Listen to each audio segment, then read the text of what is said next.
From the New York Times, I'm Michael Barbaro. This is The Daily.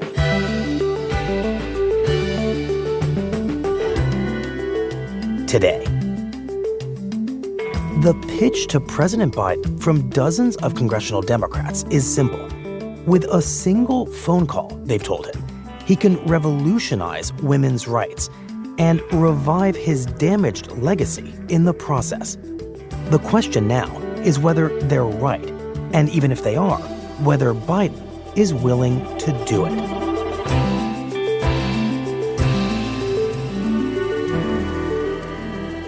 It's Monday, December 23rd.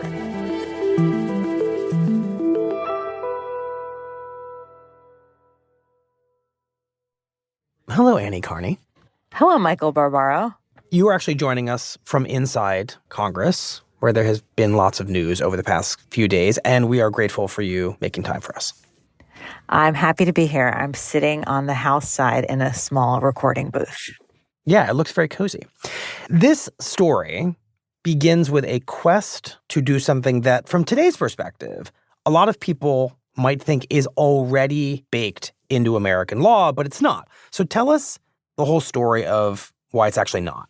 So this is a story that starts about a century ago, and it's a pretty remarkable story about a very simple idea. And that is that men and women should be equal under the law in the United States, and that discrimination based on sex should be prohibited. Mm-hmm. That's the whole thing. But it's never actually been put into the Constitution in such plain language. Right, that men and women must be treated equal under the eyes of law. That's actually not language in the U.S. Constitution. Correct. You have the 14th Amendment, which has an equal protection clause, right, but that doesn't mention sex specifically. And this passed in the 1860s, decades before women were even guaranteed the right to vote. This existed when married women in many states couldn't even own property under their own names. So this was not really about sex equality. Right. It will eventually apply to sex equality cases, the 14th Amendment, but it doesn't, as you say, specifically mention sex. Correct. So in 1923, a suffragist named Alice Paul comes up with the idea that the United States needs a constitutional amendment specifically addressing women's equality. And she actually gets something in front of lawmakers, but it doesn't really go anywhere or get any traction for years. Welcome to the kind of woman power that sustained our grandmothers for 72 years in their struggle to get the right to vote. Until the late 1960s, when the women's rights movement is really blossoming. Welcome to the new wave of feminism. Welcome to each other. Welcome home.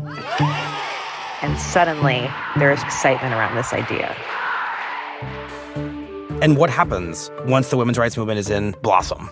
I would like to discuss with you briefly the Equal Rights Amendment.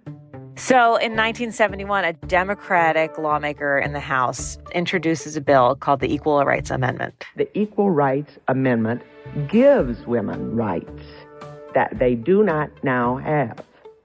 And it passes with overwhelming margins from both parties. Mm-hmm. And then a year later, it passes the Senate, where the final vote was 84-8 in favor of the Equal Rights Amendment. Tonight, after a 49-year struggle, a constitutional amendment appears on the way proclaiming once and for all that women have all the same rights as that other sex. But there's one more step that needs to happen for an amendment to become part of the Constitution, and that is it needs 3/4 of the states to adopt it. For today, Indiana became the 35th, leaving the Women's Rights Declaration just 3 states away from becoming the 27th Amendment to the Constitution. And 35 states pass it in just 5 years, Wow. leaving it just 3 states short of ratification. So it looks like it's just sailing smoothly through the process of becoming a constitutional amendment. I get fed up with the women's liberationists running down motherhood and saying that it's Until it runs up against vocal opposition led by a conservative woman named Phyllis Schlafly. The Equal Rights Amendment will take away from women some of the most important rights that they now possess. She's a self-described housewife, an anti-feminist Republican who wages war against the ERA. First of all, it will have a powerful, dramatic, adverse effect on the rights of the draft-age girl. Her basic argument is that it would actually take away rights from women. That every 18-year-old girl will be compelled to be given a draft number and to be available for call-up. By eroding traditional gender roles. The second category of women who will be hurt by the Equal Rights Amendment are wives. With a message that traditional women's roles are a privilege. The laws of every one of our 50 states make it the legal obligation of the husband to support his wife. And she organized a very effective grassroots campaign where women showed up in droves to push this message on state legislators who had to vote on this. And it works. It lost in Missouri, Nevada, North Carolina, Virginia, and now Florida. No other states are willing to adopt it. And the reason that matters is because in the original piece of legislation that had passed Congress, there was a deadline for when the states had to ratify. Mm-hmm. And in fact, a few states even go back and try and rescind their ratifications. The latest skirmish in the pitched battle over ratification of the Equal Rights Amendment is now history. And one of the casualties may very well be final passage of the amendment itself. So by 1982, which is the ultimate deadline that Congress came up with, they're short. This amendment has not met the legal requirements to become the 28th Amendment. So basically, you're saying by the early 1980s, this seems to be quite dead. You might think so, but a debate begins about whether or not the time limit is something that should be taken seriously or whether that deadline was always meaningless.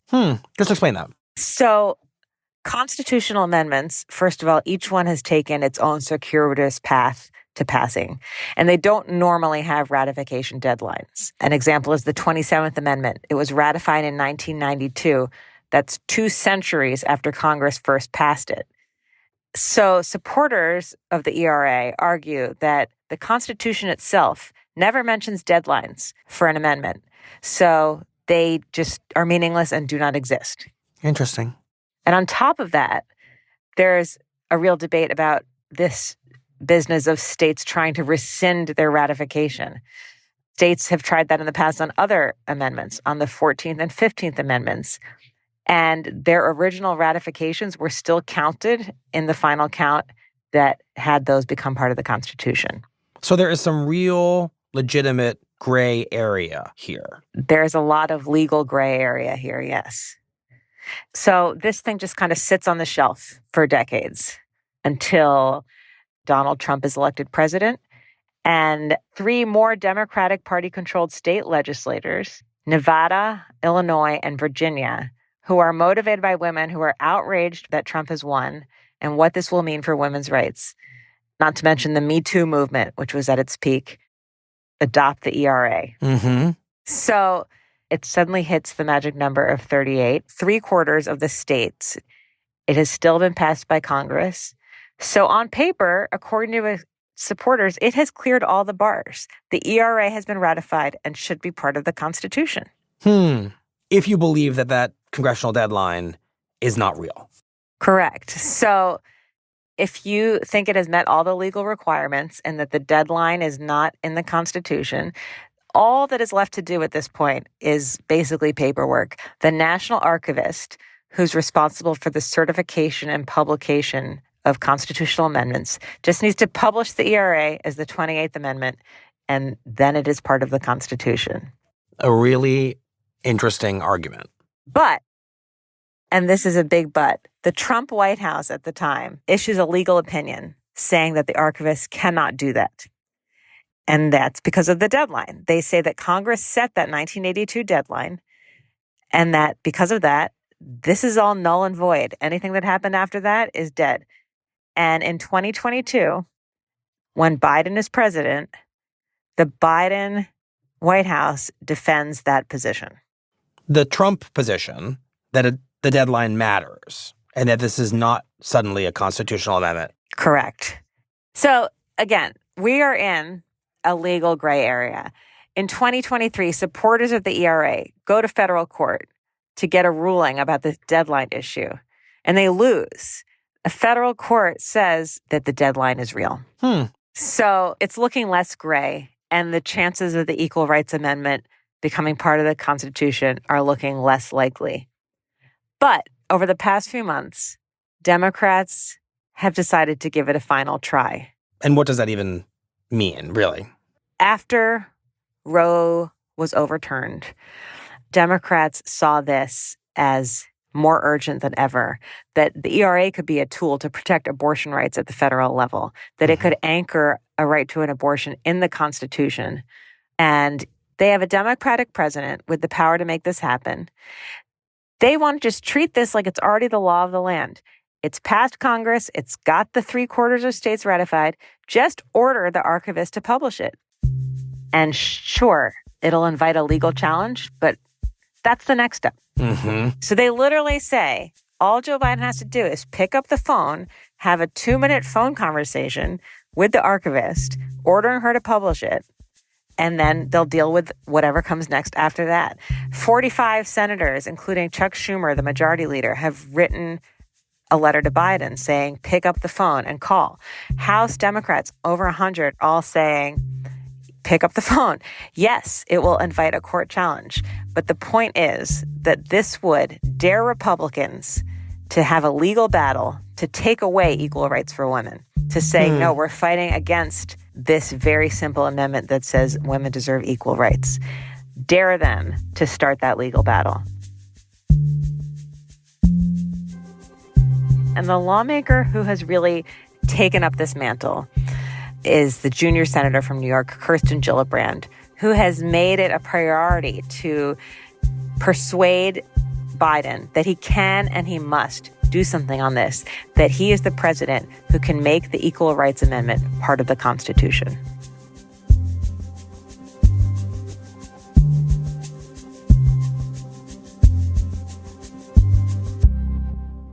We'll be right back. Good morning. Good morning, Senator Gillibrand. How are you? I'm well. How are you?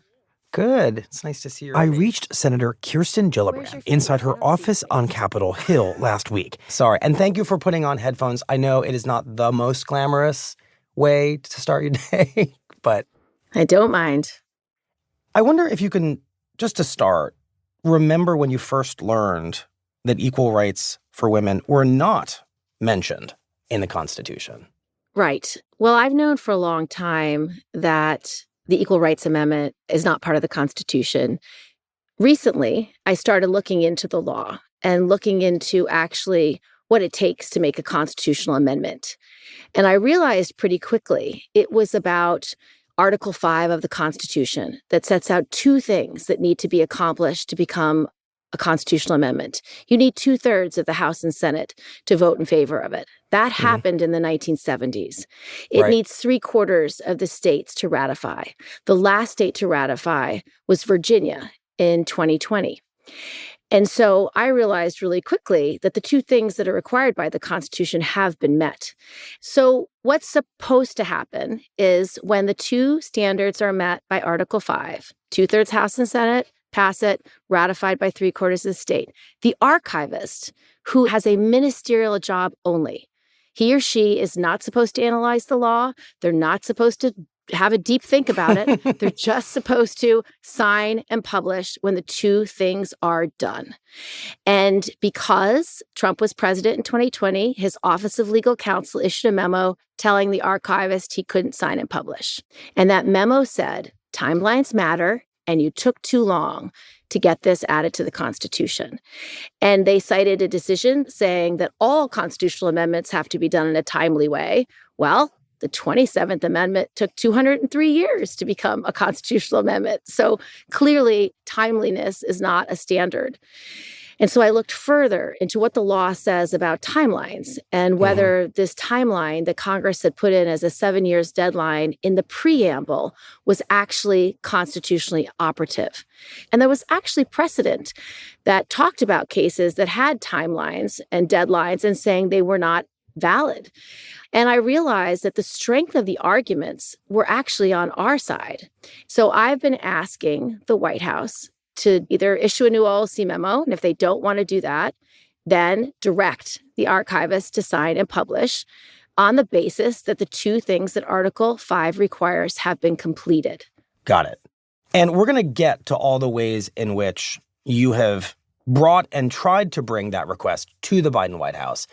But I think listeners will appreciate you explaining in a kind of bigger step back way why you and why so many other Democrats want the ERA now. Putting aside the legal arguments for just a moment, what in your mind does the Equal Rights Amendment achieve at this point that the country's current laws and jurisprudence, especially around the 14th Amendment's Equal Rights Clause, does not provide? What gaps does it fill if it becomes the 28th Amendment of the Constitution? Well, if you noticed in the Dobbs decision, right, overturning Roe, Justice Alito alluded that there is no right to privacy in the Constitution and there's nothing protecting women for these issues in the Constitution. Well, that really highlighted the need for the Equal Rights Amendment to be part of the Constitution, because equal rights amendments across the board in states like Connecticut, states like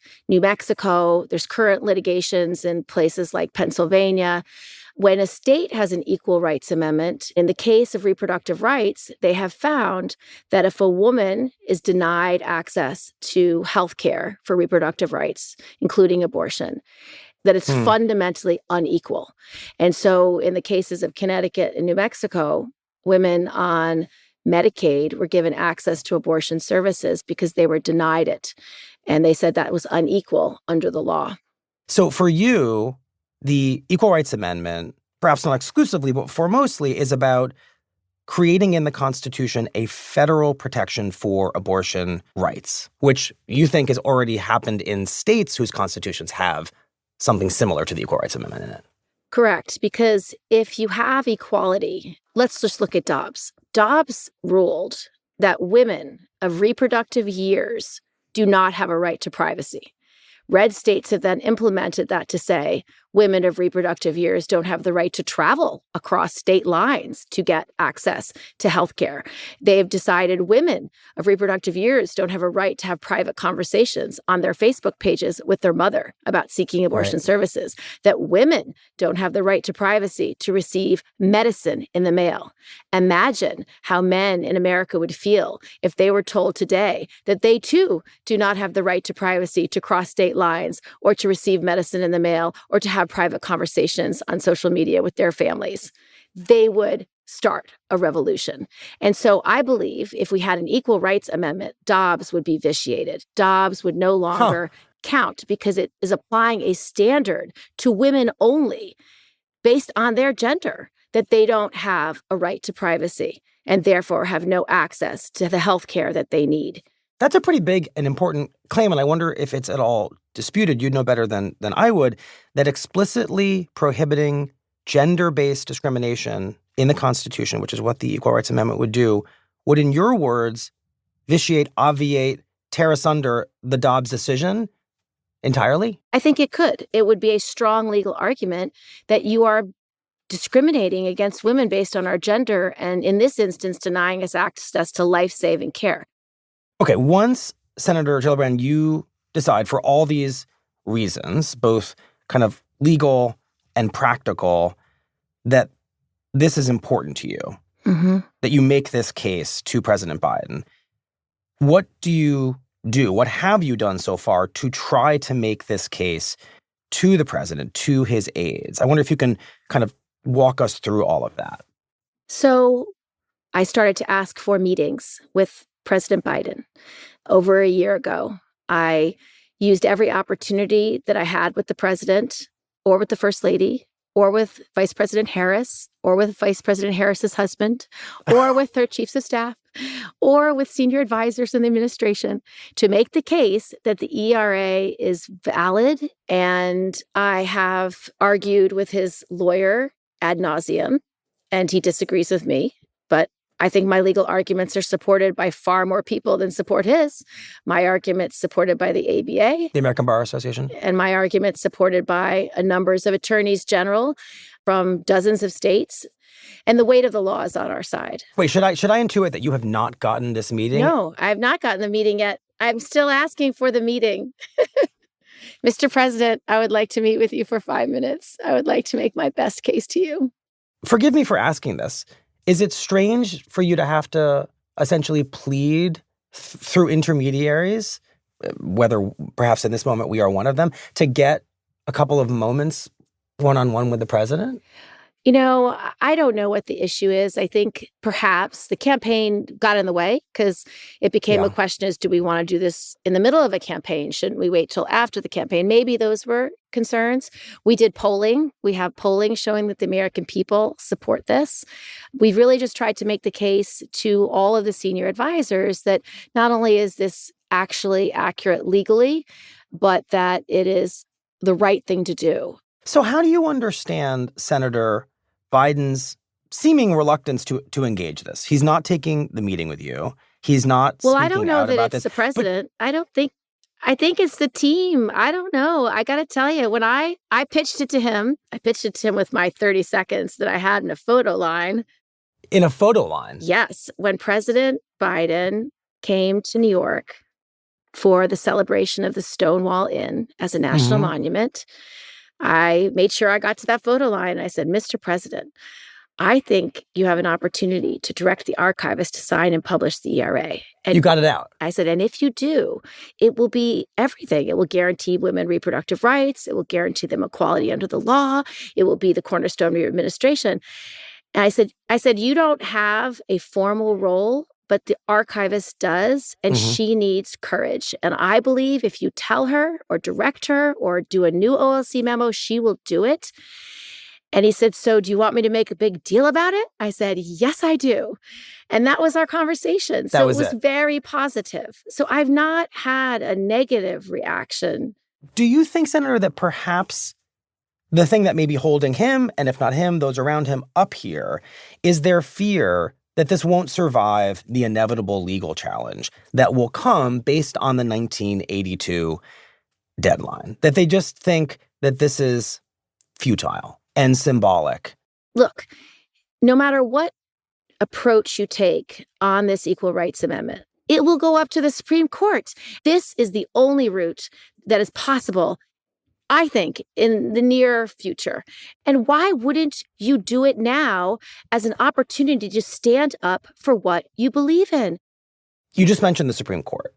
You no doubt know that one of the great liberal lions of the Supreme Court, Ruth Bader Ginsburg, said in 2020 that she believed that as much as the world, as the country needed the ERA, that the best way to do it, the right way to do it, was to start over. She said, and this is her quote, "I would like to see a new beginning, rather than an effort to just take the current legislation, having missed the 1982 deadline in her mind, and make it law now." And so what do you say to a towering legal figure and theoretical ally like that saying, no, I don't think you can do this. I think you have to go back to the beginning. You have to do this whole thing all over again. So I disagree with her analysis. And you have to understand, Ruth Bader Ginsburg was a great legal mind. She was a unbelievable scholar and justice that did great things for our country. She knows nothing about politics. It's not her job to understand politics. If you start over, you will never see reproductive freedom or equality for women in our lifetimes because it's become a political wedge issue. So there are many people in the Senate today, in the House today, that if you ask them privately, do you believe women deserve equality? They're going to say yes. But their vote on equality will be about their position on reproductive rights. So that's the truth. And so I respect Justice Ginsburg for her legal acumen. I do not respect her view on this issue because I think she's wrong. Even, Senator, if you were to get President Biden to do this, a big if, you know that you face one last meaningful obstacle because just a couple of days ago, the archivist came out, probably in response to your outspoken efforts here, and said, I will not do this. I will not make the Equal Rights Amendment, the 28th Amendment to the Constitution, because in her legal analysis, good point, it's not Michael. the right... Her legal analysis, she's Right. not a lawyer. She knows nothing about the law. And for her to insert herself as a legal analyst in this whole process is unconstitutional. She is supposed to publish the ERA because the two standards of Article 5 have been met. I mean, your frustration is so palpable to me. I've watched you, I've covered you for many years, and I now have this vision of you like tiptoeing across the White House lawn at some ungodly godly hour and knocking on the front door. I mean, well, I mentioned it in the Christmas party photo line, and this is why I know Jill Biden knows about it. I said, Mr. President, I'm still asking for 5 minutes to tell you about the Equal Rights Amendment. And Jill said, we know all about it. I said, great, I just need 5 minutes. Because I really believe someone is advising him differently. And I don't think they know all the things I know. And I would like to have him, at least as the president of the United States, make this decision fairly with all the information in front of him and let him, as the president, make history. Lawyers write briefs. Presidents make history.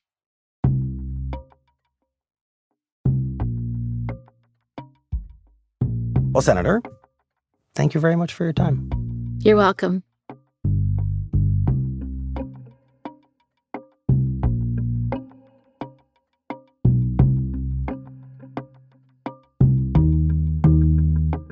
We'll be right back.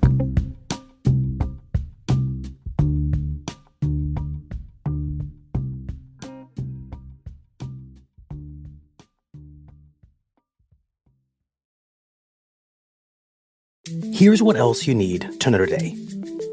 Even as Republicans averted a government shutdown over the weekend, they exposed a deep rift between President-elect Trump and hardline House Republicans over spending and debt. Trump had triggered the crisis by ordering House Republicans to raise the federal debt ceiling, hoping that doing so before he was in office would avoid a messy showdown over the issue next year. Instead, nearly 40 House Republicans defied Trump, saying that his plan would generate too much debt. The spending package that ultimately avoided a shutdown, which passed both chambers of Congress on Saturday morning, extends current spending levels until mid-March and pushes the debate over the debt ceiling into next year, when Republicans will control the White House and both chambers of Congress.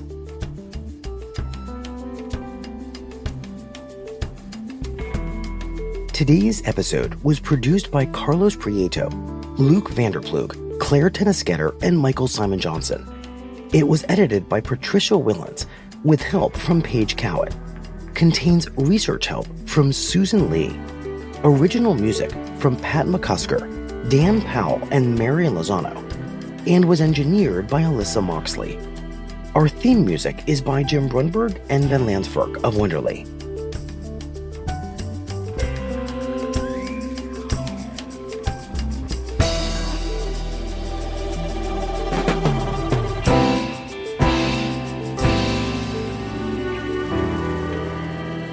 That's it for the Daily. I'm Michael Barbaro. See you tomorrow.